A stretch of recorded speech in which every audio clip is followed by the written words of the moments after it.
بسم اللہ الرحمن الرحیم۔ ناظرین، کتاب ہے شہدائے غزوہ احد، غزوہ بدر۔ ناظرین، ویلاگ نمبر 3 کی تیسری قسط ہے اور ذکر آپ کے سامنے چل رہے ہیں حضرت عباس بن عبد المطلب رضی اللہ عنہ کا۔ ناظرین، اس کی 2 قسطیں ہم آپ کے سامنے رکھ چکے ہیں، یہ تیسری قسط ہے، وہ رکھنے کے لیے ہم آپ کے سامنے جا رہے ہیں۔ تو شاہین ہے، پرواز ہے کام تیرا، تیرے سامنے آسماں اور بھی ہیں، نشہ پلا کے گرانا تو سب کو آتا ہے، مزہ تو تب ہے کہ گرتوں کو تھام لے ساقی۔ ناظرین، تیسری قسط ہے، ذکر چل رہا ہے حضرت عباس رضی اللہ عنہ کا۔ لوگوں نے چھیڑ کر کہا، خدا کی قسم یہ مصیبت اور اس طرح صبر کا اظہار۔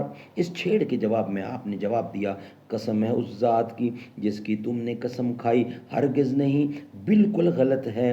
تم کو معلوم ہونا چاہیے خیبر تو فتح ہو گیا ہے اور اس کی ایک ایک انچ زمین محمد صلی اللہ علیہ وسلم اور ان کے ساتھیوں کے قبضے میں ہے۔ لوگوں نے معلوم کیا تو حضرت عباس کی بات ٹھیک نکلی، اپنے سامنے یعنی اپنا سامنا لے کر رہ گئے اور ہائے ہارے ہوئے جواری کی طرح اپنے خشک ہونٹوں پر زبان پھیرنے لگے۔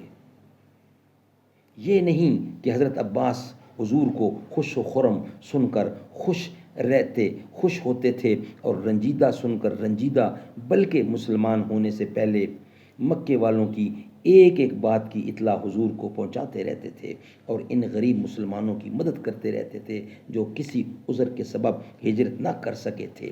حضرت عباس جب مکے سے مدینے جانے کا ارادہ کرتے تو حضور انہیں روک دیتے اور فرماتے کہ ابھی آپ کا مکے میں ٹھہرے رہنا ہی اچھا ہے، جس طرح اللہ نے مجھ پر نبوت ختم کی اسی طرح آپ مکے کے آخری مہاجر ہوں گے۔ سبحان اللہ، سبحان اللہ۔ ناظرین، یہ ویلاگ ہمارا یہاں مکمل ہوتا ہے۔ نیکسٹ ویلاگ میں بقیہ حصہ انشاءاللہ ہم آپ کے سامنے رکھیں گے۔ یہ ویلاگ ہمیں چل رہا ہے یعنی حضرت عباس بن عبد المطلب۔ ناظرین، نیکسٹ ویلاگ ہمارا ہوگا چوتھی قسط، اسی ویلاگ نمبر 3 کی چوتھی قسط، وہ ہم آپ کے سامنے رکھیں گے انشاءاللہ۔ پیج یہی چل رہا ہے 31۔